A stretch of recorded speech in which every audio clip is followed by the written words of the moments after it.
There is so much content out there that is better produced, has better audio, has better video at times, better communicated than mine. But I still have a following listeners who say they love my content. I'm not trying to say this to make it, to puff my ego or anything like that. I must admit, at times I felt like I wanted to up my game, make better produced content to try to bring in more listeners and followers. However, the reality is that I have restrictions in time, in money, and sometimes in skill set.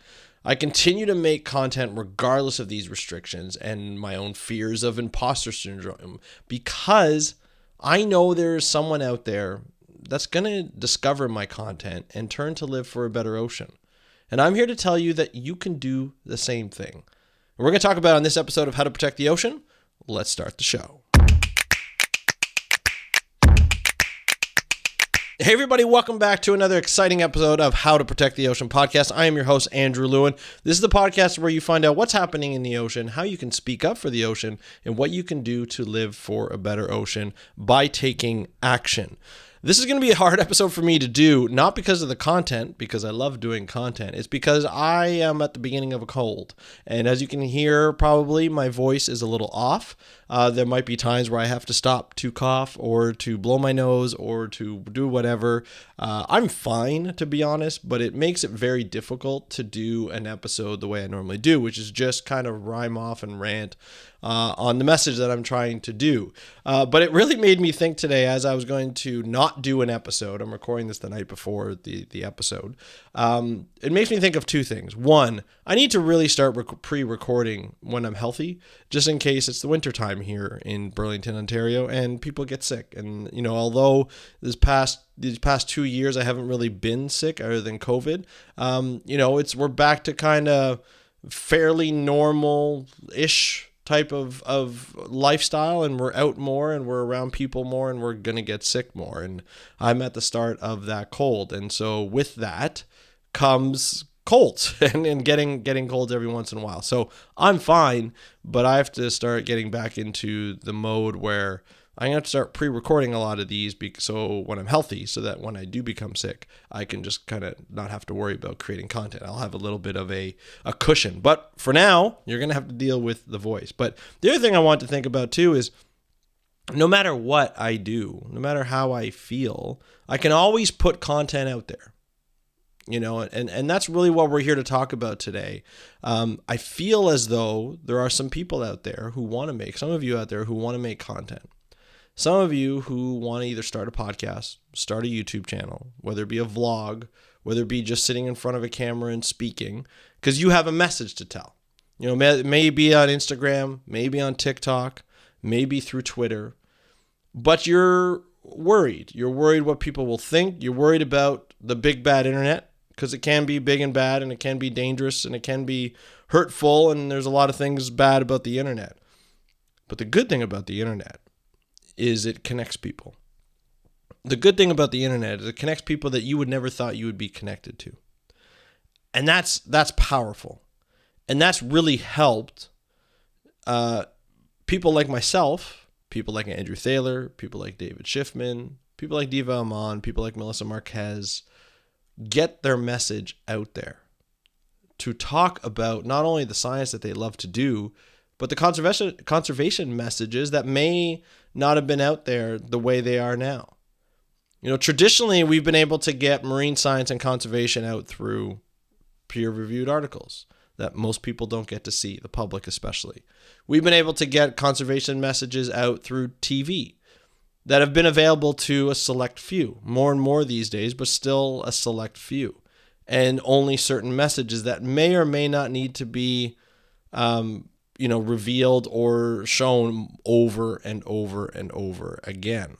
The power of the internet, the power of social media gives anybody with the time and the will and the motivation to do so the ability to talk about the message that they want to put out, good or bad. Let's be honest, but it does give us that power for the people who want to get their conservation message out there.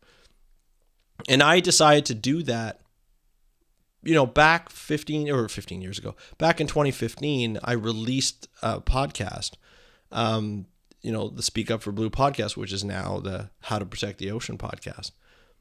And I've been doing it since.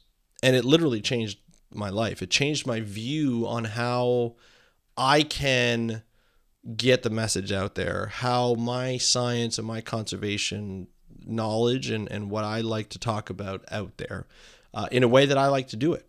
I have the freedom to be able to say and present the data or the information in any way that I want. I choose podcasting as a way to go. And now I'm starting to get into video podcasting. And I wanted to talk about sort of that because I feel as though I'm falling into the same kind of analysis by paralysis as a lot of you out there who are feeling. And that's with my YouTube videos, to be able to get into a new workflow, to be able to get the message out there through video has really slowed me down in the way I produce stuff. And I'll show you how, and I'll tell you why and how this is not new to me. My podcast right now is I will look up articles that people share with me on social media or that I look up through different news sites, or sometimes I'm reading a paper, or sometimes somebody talks to me about something that I want to talk about. I write down a paragraph or so to do my pre-intro and my show notes to introduce the show through my show notes for every episode. I do that on an app called Evernote. And I like doing that because I can do it at my computer, or I can do like in my office, or I can do it on the run. If I'm waiting somewhere or something, if I'm reading an article, I can just pull up that app on my phone and be able to just type it out. Sometimes as I'm charging my car or whatever. And I really like that, right? It gives me an opportunity to get ahead of the game in terms of setting up those episodes, because essentially what I do, once I write that paragraph, I know what I'm going to say. And I know how to start it off. And I may not know every word that I say because it's not a perfect script, as you probably can tell. But I just kind of set it up so that I can just move forward. And just when I sit down, I turn the mic on, I set up my file in my software that I record in called Hindenburg, and I just go. And I just start talking. Sometimes I'm having a good day, sometimes I'm having a bad day. Sometimes I restart a number of times. Other times I have to put in points to edit. And other times I have to stop because I have to blow my nose, right? It's just the way it goes, just like I'm about to do now. Now, of course, you didn't hear that because I edited it out, because I've built up the skill set on how to edit. But that's essentially my workflow. It's an easy workflow. When I'm done editing, I add some music as I speak, right? I have a recorder here called the Rodecaster Pro. And I just tap a button and it gives me the music that you hear each and every episode, which I'll probably change at some point, but that takes me a while to change. But regardless, and then when I'm done editing, once I'm done recording, I go back and I edit in and I take out stuff that I don't like, but most of the stuff I just leave it. It takes me about 5 to 10 minutes to edit. So it's an easy workflow, and I've been doing it for 8 years. I'm on my 8th year. That's a lot of time. And so I've been able to perfect this workflow, which is great.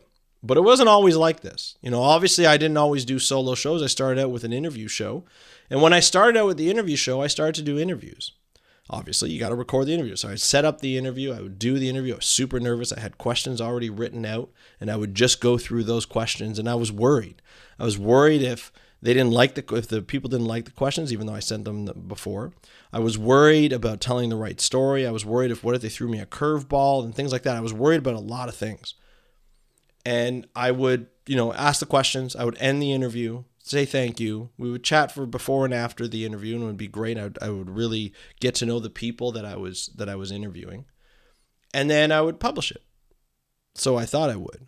I never published it for the first year. I started recording it the early 2014, and I never published the episodes right off the bat because I was scared.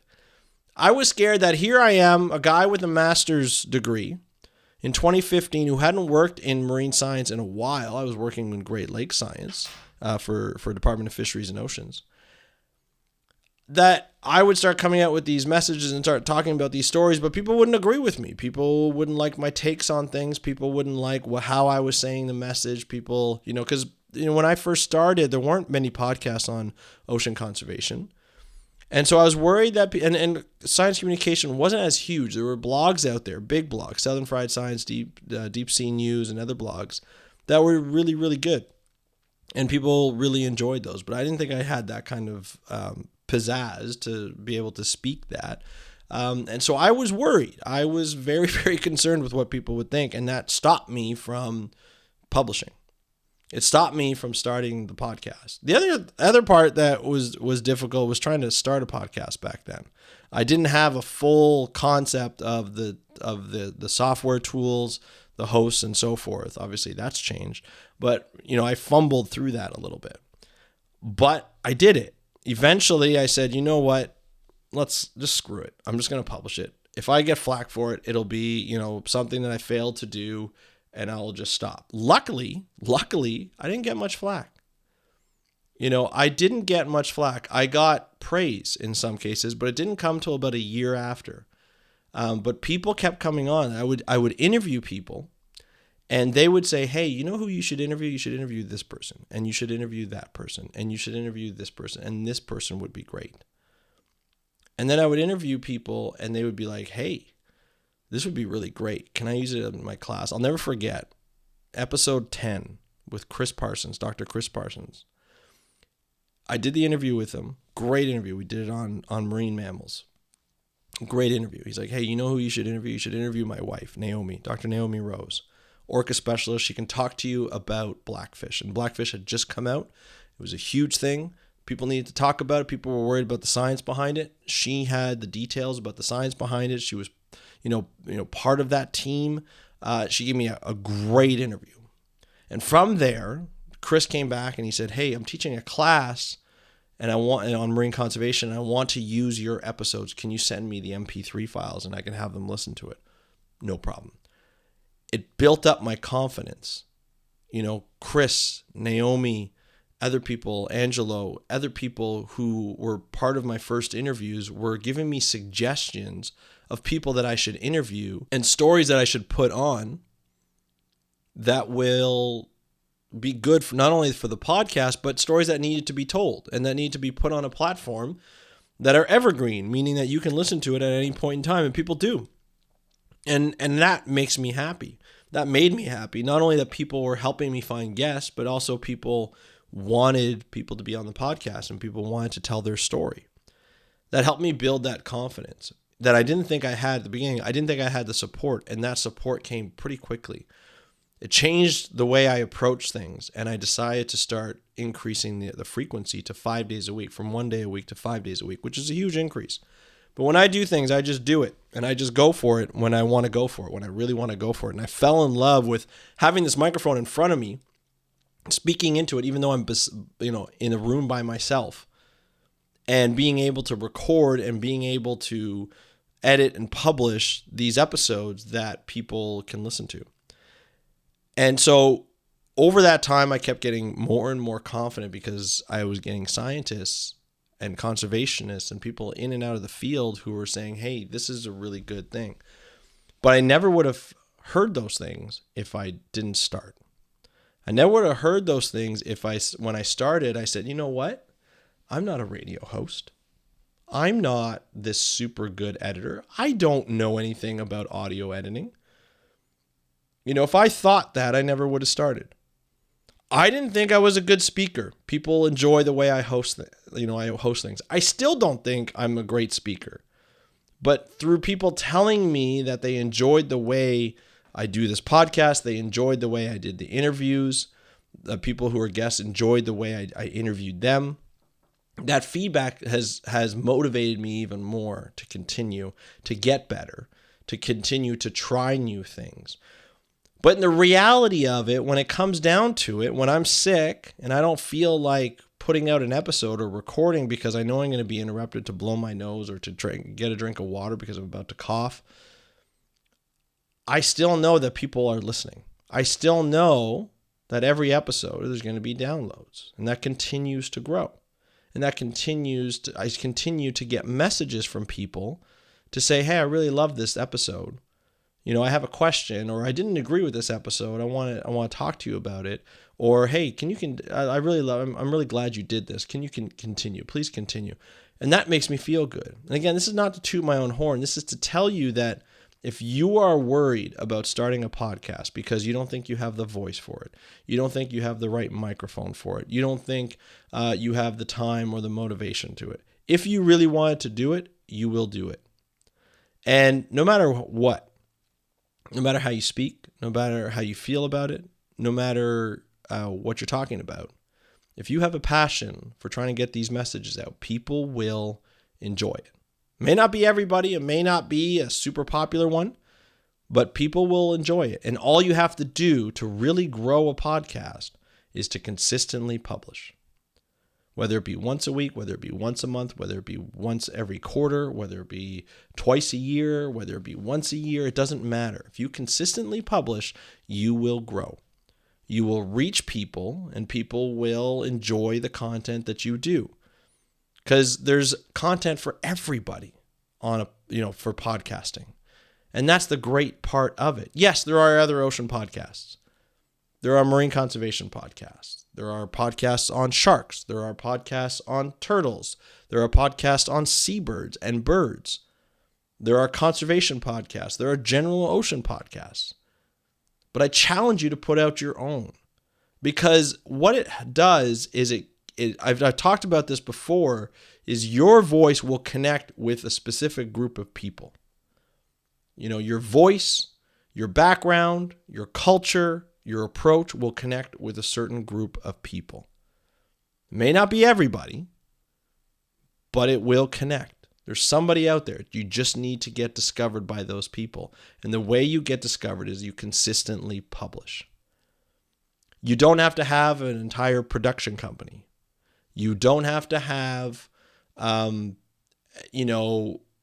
years and years in radio experience. You don't have to know your way around a mixer. You don't have to know your way around a microphone. You don't even need a microphone. I edited for this woman who did a health podcast, and she used the microphone from the earbuds, the wired earbuds of an Apple device. And there were times where that microphone would rub up against her clothes or her scarves or whatever she wore. And you can hear it in the background, and it wasn't the best audio, but she had a very popular podcast that got, thousands of downloads every episode, right? Because the content was there, because the way she spoke, the way she felt about the content worked. Now, you may not be someone who wants to do a podcast. You may not be someone who wants to do video. You may want to show your passion through pictures. You may want to show your passion through, 240 or 280 character limit text. It doesn't matter, right? It doesn't matter. You have the ability to do it. You have the ability to speak to people, to connect with people, whether it be through images, audio, video, all three.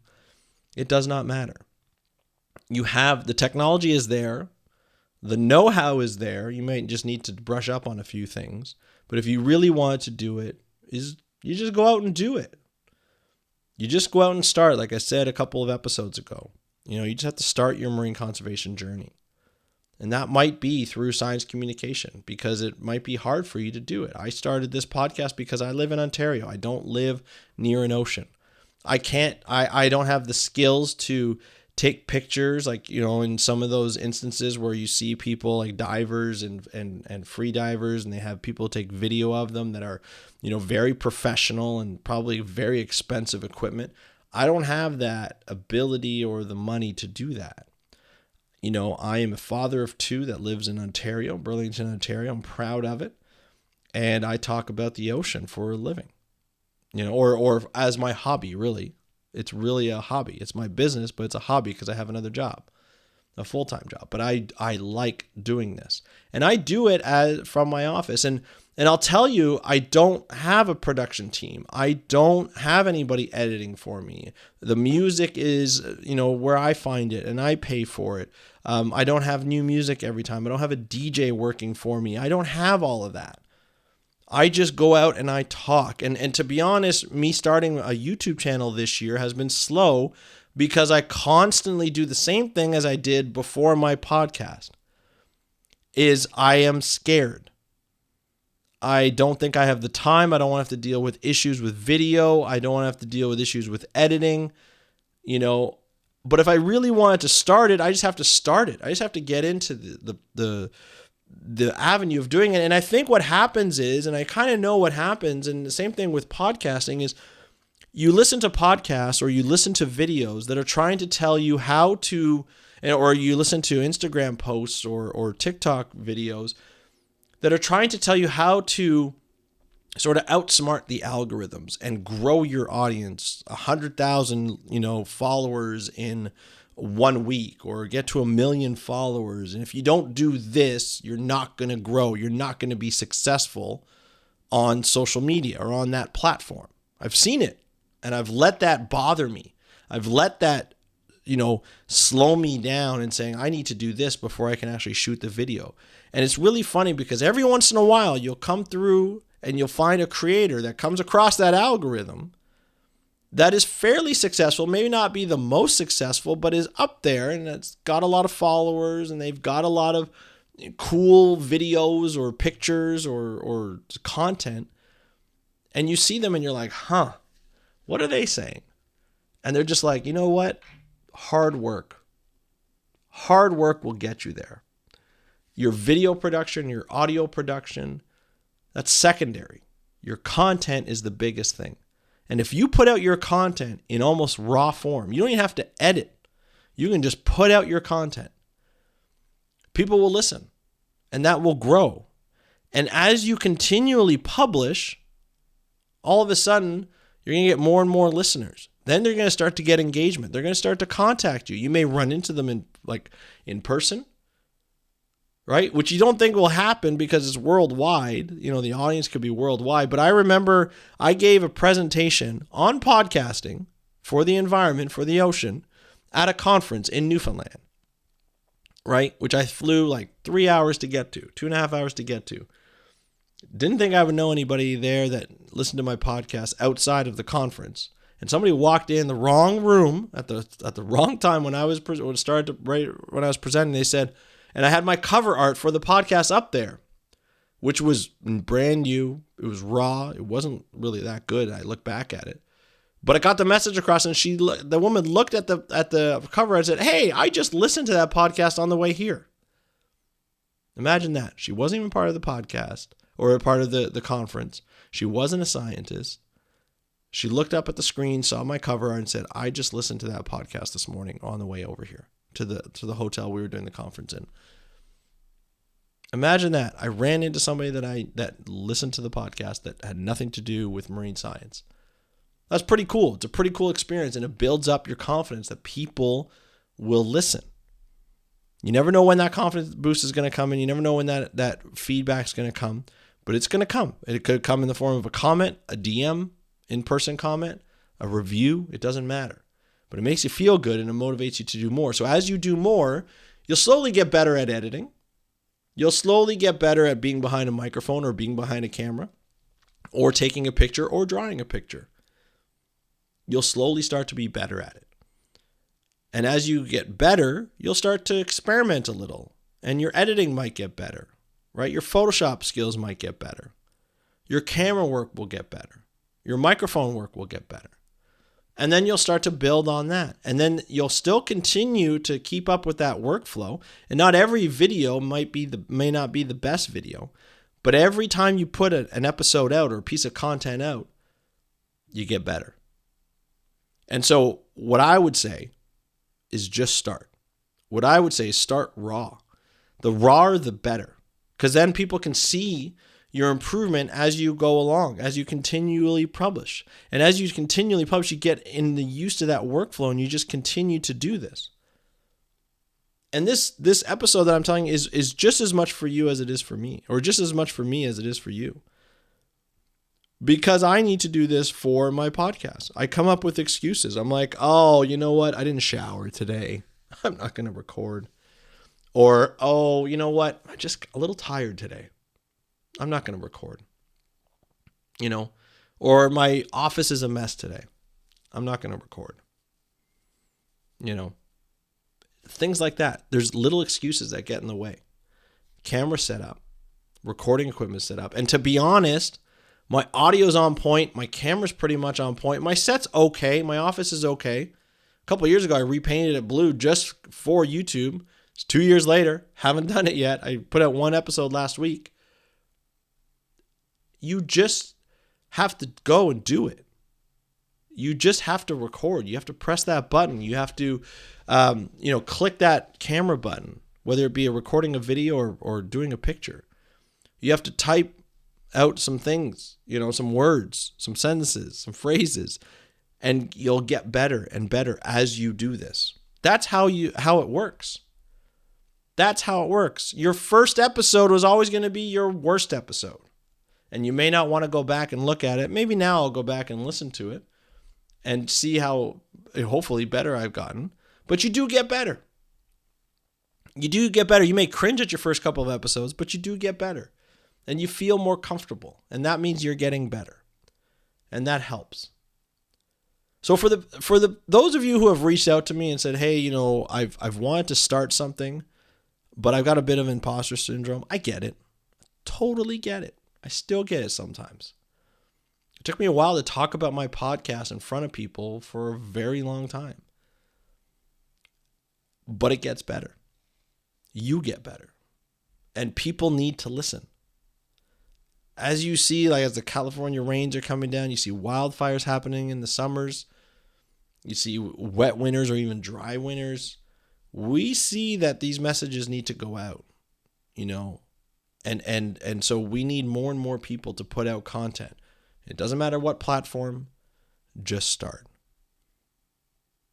That's it for today's episode. If you have any comments or questions about this podcast, please DM me at How to Protect the Ocean.